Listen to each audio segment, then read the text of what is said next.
இடைப்பட்ட ஒரே ஒரு அதிகாரத்தை உங்களோடு நான் பேசிட்டு ஜபித்துட்டு அடுத்த காரியத்துக்குள்ள போக விரும்புகிறேன். மத்தேயு 25ஆம் அதிகாரம் 1-13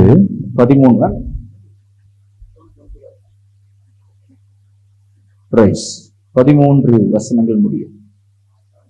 13வது வசனத்தை யாராவது வாசி கொஞ்சம் வாசனம்.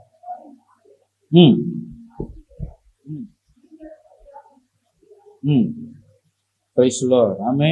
முதலாவது வசனத்தை யாராவது வாசிங்க.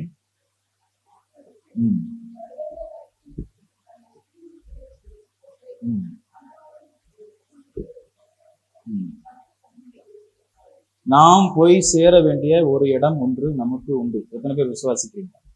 நாம் அந்த இடத்தை அடையும்படி இந்த நாட்கள்ல நம்ம பயணம் செய்துகிட்டு இருக்கிறோம். ஆமே, ஆமாவா?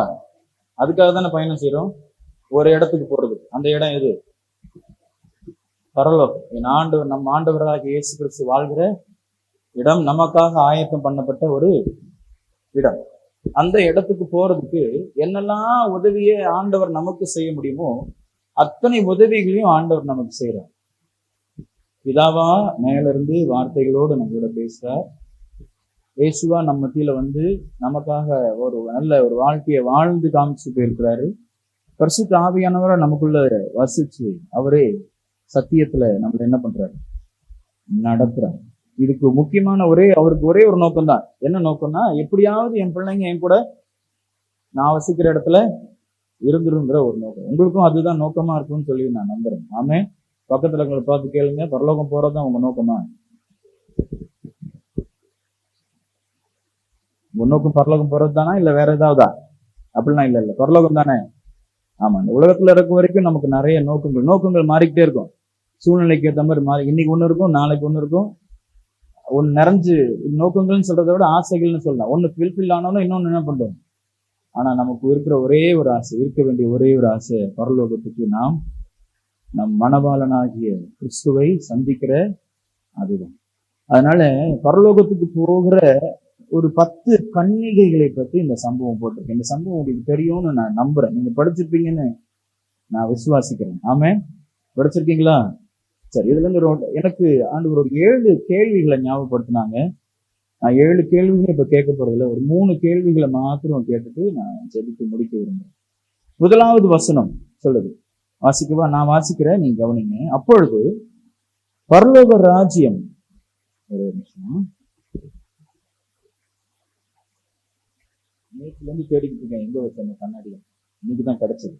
சரி. பரலோக ராஜ்யம் தங்கள் தீவட்டிகளை பிடித்து கொண்டு மணவாளனுக்கு எதிர்கொண்டு போக புறப்பட்ட 10 கன்னிகைகளுக்கு ஒப்பாயிருக்கிறது. இப்போ எனக்கு நான் கேட்க விரும்புற ஒரே ஒரு முதல் கேள்வி என்னன்னா, நீங்கள் கன்னிகைகளா? Are you a virgin? நான் கேட்கிற கேள்வி உங்களுக்கு புரியல? பரலோகத்திற்கு யார் தான் போக முடியும்? மணவாளனை சந்திக்க யார் தான் போக முடியும்?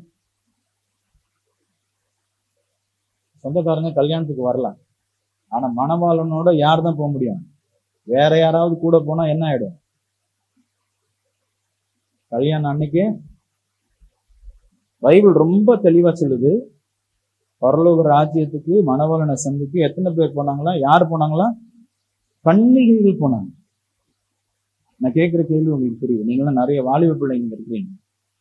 கன்னிகைகள் தான் நீங்களாம் சரீர பிரகாரமாக. கன்னிகைகள்னா ஆமா, நம்ம இன்னும் மேரிடும் இருக்கிறோம், எல்லாரும் இருக்கிறோம். ஆனா பைபிள் சொல்லுது, மணவாளனை சந்திக்க யாருதான் வேணும்? கன்னிகைகள் வேணும், மணவாட்டி வேணும். ஆண்டவர் தன்னுடைய மணவாட்டியாகிய திருச்சபையை ஆயத்தம் பண்ணிக்கு. இது ஒரு பெரிய, நான் அதெல்லாம் போகல, ஓப்பனா பிள்ளைங்கிட்ட பேசுறாம நான் பேசுறேன். ஆண்டவர் தன் ராஜ்யத்துல தன்னோடு இருக்கும்படி கன்னிகைகளை விரும்புகிறார். கன்னிகைகள்னா யாரு? நம்ம ரொம்ப வேர்ஜின்னா யாரு? இன்னசென்ட்னு சொல்லுவாங்க, இன்எக்ஸ்பீரியன்ஸ்டுன்னு சொல்லுவாங்க. ஒரு இன்னசென்ட்னா என்ன சொல்லலாம்?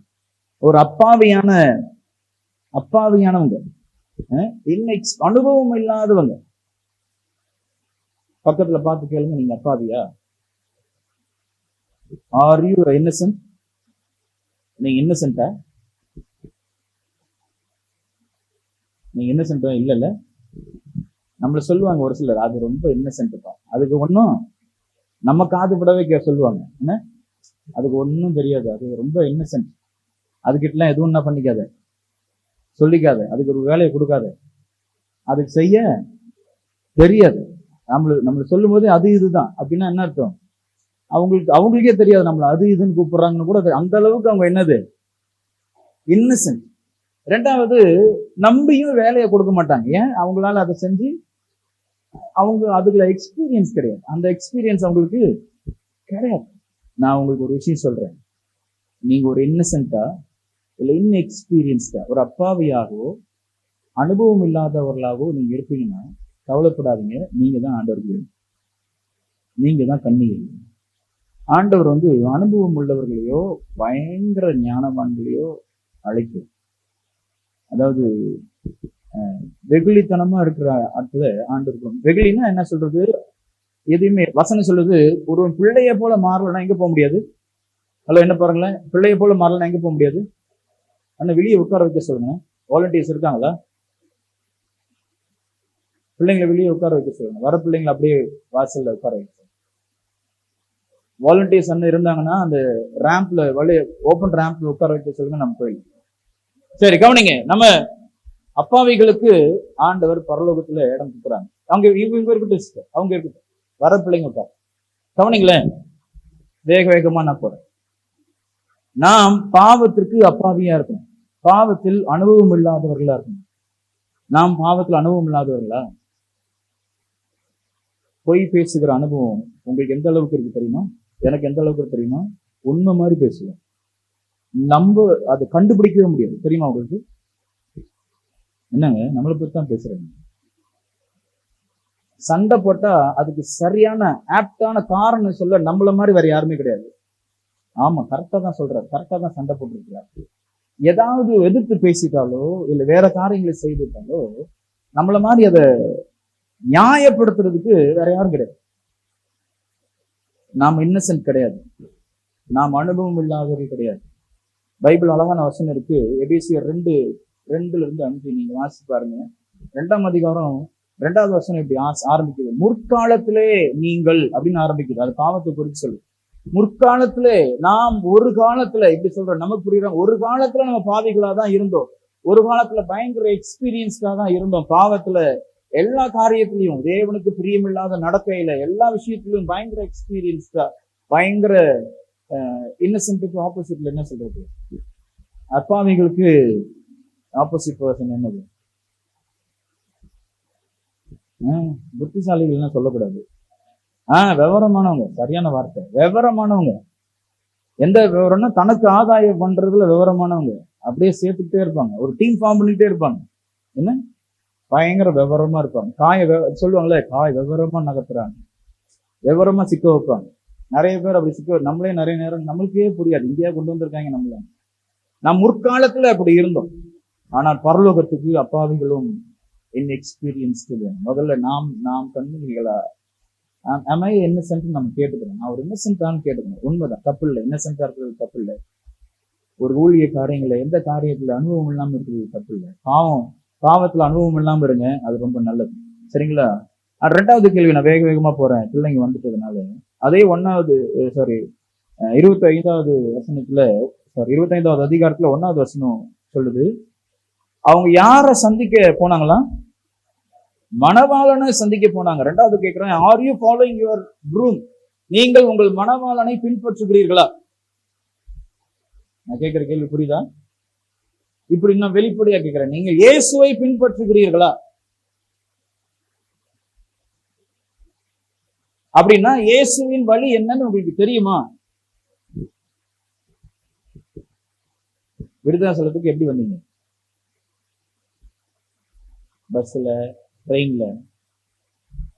எந்த பஸ்ல ஏறி வந்தீங்க? கொடைக்கானல் பஸ்லயா இல்ல டெல்லி பஸ்லயா? டெல்லி ட்ரெயின்ல ஏறி பாம்பே வழியா போய் அங்க இருந்து நேர கன்னியாகுமரி போய் கன்னியாகுமரியில விருத்தாசலம் வந்தீங்களா? எப்படி வந்தீங்க? எது விருத்தாசலத்துக்கு போகுமோ அந்த வண்டியில் ஏறி வந்தோம், அப்படிதானே?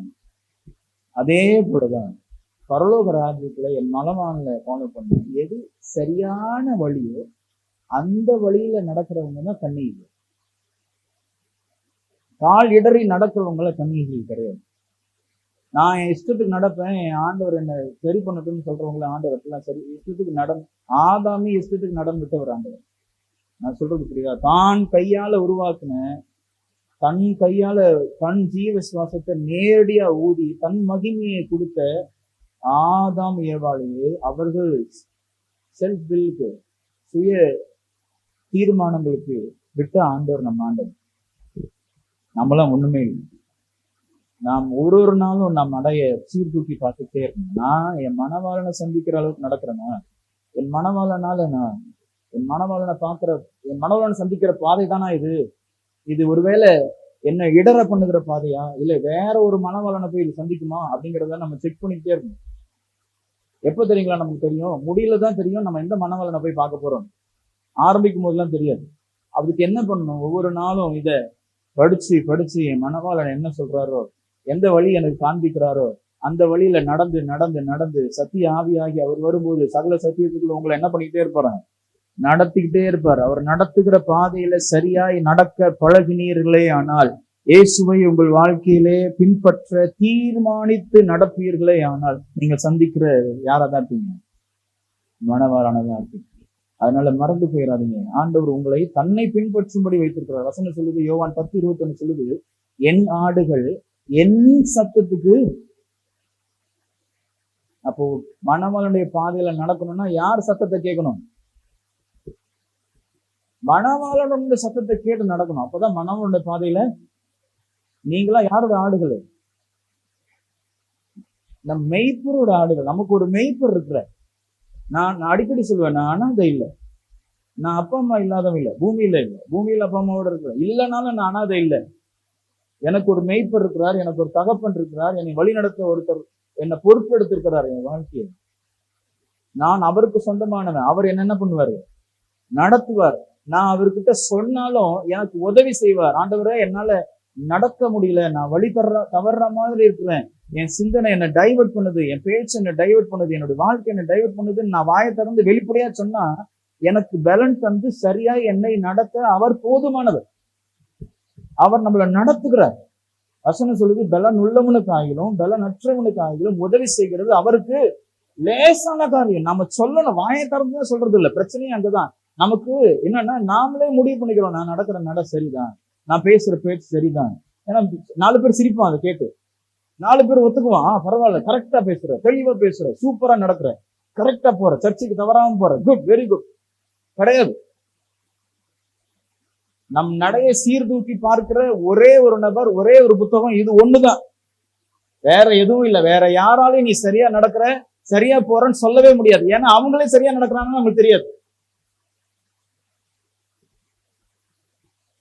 இந்த பூமியில உங்களுக்கு ஒரு வழிகாட்டி வேணும், உண்மைதான். ஆனால் நாம் நிரந்தரமாய் பின்பற்ற வேண்டிய, நடக்க வேண்டிய ஒரே வழிகாட்டி யார் தான்? பயப்படாம இருங்க. உங்களுக்கு ஒரு மேய்ப்பர் இருக்கிறார். ஒரு நாள் உங்களை என்ன பண்ண மாட்டார். அவர் தன்னுடைய வழியில உங்களை நடத்திக்கிட்டே இருப்பார். 3வது கேள்வி நான் வேகமா கேட்கிறேன். 2வது வசனம் 25:2. அவர்களில் 5 பேர் புத்தியுள்ளவர்கள், 5 பேர். 3வது கேள்வி, R you a wise man? Are you a wise woman? நீங்கள் புத்தி உள்ளவர்களா? பக்கத்துல பார்த்து கேளுங்க. பக்கத்துல பார்த்து, இதெல்லாம் ரொம்ப சந்தோஷமா கேட்கலாம் இல்லையா? நீங்கள் புத்தி உள்ளவர்களா? ஆமா, இப்பதான் சிரிப்பு வருது. நம்ம அடிக்கடி கேட்போம், உனக்கு அறிவு இருக்க? நம்ம லாங்குவேஜ்ல சொல்லணும்னா அப்படி சொல்லுவோம். உனக்கு எப்ப கேட்போம் அது? உங்களை எப்ப கேட்டாங்க? அது யாராவது உங்களை கேட்டிருக்காங்களா? உங்களுக்கு அறிவு இருக்காங்க? எப்ப கேட்டிருக்காங்க? அறிவில்லாம செய்யும் போது. என்ன, ஏதாவது அறிவில்லாம செய்யும் போது உடனே என்ன பண்ணிடுவாங்க உங்களுக்கு? ஆமா, இங்க ஆண்டவரை ஃபாலோ பண்றவங்களுக்கு ஒரு பேர் இருக்கு. எனது புத்தி உள்ளவர். என்ன புத்தி? இந்த உலகத்துக்குரிய புத்தி இல்லை. இந்த உலகத்துக்குரிய புத்தி பைபிள் படி சொல்லுது, அது குப்பைன்னு சொல்றது. இந்த உலக ஞானம், உலக அறிவு, உலக காரியங்கள் எல்லாம் குப்பை. ஆனா பரலோக ஞானம், பரலோக புத்தி, தேவனை அறிந்து கொள்கிற அறிவு பயங்கரமானது. நம்ம எல்லாருக்கும் தெரிந்த ஒரு வசனம் இருக்கு. 2 தீமோத்தேயு 1:7 போட்டிருக்கு, தேவன் நமக்கு பயமுள்ள ஆவியை கொடாம பலமும் அன்பும், இந்த வசனம் அப்படி முடியல, தெளிந்த புத்தியும் உள்ள ஆவியை கொடுத்திருக்கிறார். நல்லா கவனிங்க. நீங்க தேவனை பின்பற்றுகிறவர்களாக இருந்தா உங்களுக்கு ஒரு தெளிந்த புத்தி இருக்கும், ஒரு தெளிந்த தீர்மானத்தை எடுக்க பழகி இருப்பீங்க. நிறைய நேரங்கள்ல நடந்து முடிந்த பிறகுதான் அதோட பிரச்சனையோட வீரியம் நமக்கு தெரியும். ஐயோ, இதை நான் முன்னாடியே செய்யாம இருந்திருக்கலாமோ, முன்னாடியே இப்படி பேசாம இருந்திருக்கலாமோ, முன்னாடியே இந்த பாதையில நடக்காம இருந்திருக்கலாமோ, முன்னாடியே இப்படி பழகாம இருந்திருக்கலாமோ அப்படின்னு நம்ம தோணும். ஏன்னா நம்ம இன்னசென்ட் இல்ல. ஆனாலும் தேவ ஆவி, தெளிந்த புத்தியுள்ள ஆவி நம்மை நடத்தும். பைபிள்ல மோசையை பத்தி உங்களுக்கு தெரியும். மோசையை குறித்து பைபிள் சொல்லுது, அவன் எகிப்தின் சகல ஞானங்களிலும் தேறினவனா இருந்தான் பைபிள் சொல்லுது. எகிப்தின் ஞானம் தான் உலகத்திலேயே ரொம்ப பயங்கரமான பிரபலமான ஞானம். வேத ஆராய்ச்சியாளர் சொல்றாங்க, எகிப்தியர்கள் தான் உலகத்திலே பெரிய லைப்ரரி வச்சிருந்ததா சொல்றாங்க. அந்த அளவுக்கு ஞானவான்கள். அப்ப மோசை எப்படி இருந்திருப்பான்? ராஜாவோட பிள்ளையா வளர்க்கப்பட்டவன், பயங்கர ஞானம், எல்லா ஞானத்திலையும் தேடினவனா இருந்தான். ஆனா ஆண்டவர் அவனை 40 வருஷம், நல்ல கவனிங்க, 40 வருஷம் ஆடு மேய்க்க விட்டார். என்னைக்காவது ஞானி நல்ல PhD முடிச்ச ஆள் மாடு மேய்ச்சி பார்த்துருக்கீங்களா? உங்க ப்ரொஃபஸர் PhD டாக்டரேட்டா எங்கேயாவது ஊர்ல மாடு மேய்ச்சிருக்காரா? நீங்க ஸ்கூல்ல படிச்சீங்கல்ல, உங்க சார், உங்க பிரின்சிபல்லாம் இருப்பாங்க, டாக்டரேட் முடிச்சிருப்பாங்க, PhD முடிச்சிருப்பாங்க. யாராவது மாடு, நான் என்னோட ஹாபி மாடு மேய்க்கிறது அப்படின்னு சொல்லி நீங்க கேட்டிருக்கீங்களா? ஆடு மேய்க்கிறது, வன்னி மேய்க்கிறது கேட்டிருக்கீங்களா? ஞானிகள் பொதுவா நல்ல ஞானம் உள்ளவங்க என்ன பண்ண மாட்டாங்க, அந்த மாதிரி வேலைகளுக்கு, அதுவும் வேலைதான், ஆனா தன்னை என்ன பண்ணிக்க மாட்டாங்க, இறக்கிக்க மாட்டாங்க, தாழ்த்திக்க மாட்டாங்க. ஆனா ஆண்டவர் எகிப்தி ஞானத்தை அவன் மண்டையில இருந்து எடுக்கணுங்கிறதுக்காக 40 வருஷம் என்ன பண்ண வச்சாரு? ஆடு மேய்க்க வச்சார். பயங்கர ஞானிய அப்பாவியா மாத்தினார். எந்த அளவுக்கு அப்பாவினா, நல்லா கவனிங்க, எந்த அளவுக்கு அப்பாவினா, அவன் திக்குவாயும் மந்த நாவும் உண்டாயிடுச்சான். மந்த நாவுன்னா என்ன தெரியுமா உங்களுக்கு? இங்க இருக்கும், இங்க வராது. நிறைய பேருக்கு அப்படி ஒரு பிரச்சனை இருக்கு. என்ன சொல்லும் போது சொல்லுவோம், எனக்கு இங்க இருக்கு, ஆனா என்ன பண்ணல. ஆமா, அதுக்கு பேர் தான் என்னது? மந்த நாவு. மூளை சில நேரத்துல அங்கேயும் இருக்காது, என்ன பதில் சொல்லணும்னு தெரியாது, இங்கேயும் இருக்காது, மந்த புத்தின்னு சொல்லுவாங்க. எகிப்தில் சகல கலைகளிலும் தேறினவன் என்ன ஆயிட்டான்? மந்த நாவுள்ளவன, திக்கு வாயனா மாறிட்டான். அந்த அளவுக்கு ஆண்டவர் அவனை மாத்தினார். அவனுக்குள்ள இருந்த எல்லா உலக ஞானத்தையும் எடுத்தார். எதுக்கு தெரியுங்களா? தன்னுடைய ஞானத்தினால அவனை நிரப்புறதுக்கு. 6 லட்சத்திற்கும் அதிகமான திருச்சபையை கானானுக்கு கொண்டு போகும். தேவனுக்கு தேவை, கவனிங்களேன், என்ன பாருங்களேன், தேவனுக்கு தேவை உலகம் ஞானம் நிறைந்த கன்னிகைகள் அல்ல, பரலோகம் ஞானம் நிறைந்த கன்னிகைகள். இந்த தெளிவோட நம்ம பயணம் செய்யணும். உங்களை டிஸ்ட்ராக்ட் பண்ற காரியம் என்னன்னு யோசிங்க. தேவனை விட்டு பிரிக்கிற காரியம் என்ன யோசிங்க. நிறைய நேரங்கள்ல நமக்கே அது தெரியறது இல்லை, இது சரியில்லை, இது தப்புன்னு நம்மளால முடிவெடுக்க முடியல. அந்த அளவுக்கு தெளிந்த புத்தி நமக்கு இல்லை. ஆனால் நாம் தேவனை சார்ந்து கொள்ளும் போது, தேவனே எனக்கு பலன் கொடுங்கன்னு கேட்கும்போது, ஆண்டவர் சரியான ஞானத்தினால, சரியான புத்தியினால, சரியான வழி நடத்துதல்னால உங்களை நடத்திக்கிட்டே இருப்பார். நாம கேட்க வேண்டியதெல்லாம் ஒன்னே ஒண்ணுதான். ஆண்டவரே, I want to be a virgin. நான் தண்ணிய ஒரு மனவாட்டிய, பரலோகத்தை அடைகிற என் மனவாளனை சந்திக்க ஆயத்தப்படுகிற ஒரு மனவாட்டிய என் நாள் எல்லா நாளும் இருக்கும். ஆண்டவரே, எனக்கு உதவி செய்யுங்க. ஒவ்வொரு நாளும் நான் என்னை சீர்தூக்கி பார்த்து சரியாய் நடந்து, நான் சரியா இருக்கிறேன்னா, சரியா பேசுறேன்னா, சரியா சிந்திக்கிறேன்னா, சரியா பழகிறேன்னா, சரியா யோசிக்கிறேன்னா, என்னோட பிஹேவியர் எப்படி இருக்கு, என்னுடைய ஆட்டிடியூட் எப்படி இருக்கு, என்னுடைய குணாதிசயம் எப்படி இருக்கு, என் குணாதிசயத்துல பிரச்சனைகள் இருக்கா, யாரையாவது நான் ஹர்ட் பண்ணிட்டு இருக்கிறேன்னா, யாருக்காவது வசனத்தை தப்பா போதிச்சுட்டு இருக்கேனா, இல்ல தப்பா வாழ்ந்து காட்டுட்டு இருக்கிறேன்னா, வாயில வசனம் இருக்கு வாழ்க்கையில இல்லையா அப்படின்னு ஒவ்வொரு நாளும் நிதானித்து நிதானித்து நாம் நடக்க தேவன் நாம் பரலோகம் அடையும்படி நமக்கு உதவி செய்வார். நாம இதை தினமும் யோசிப்போம். ஆண்டவர் நமக்கு உதவி செய்வோம். சோமனுமா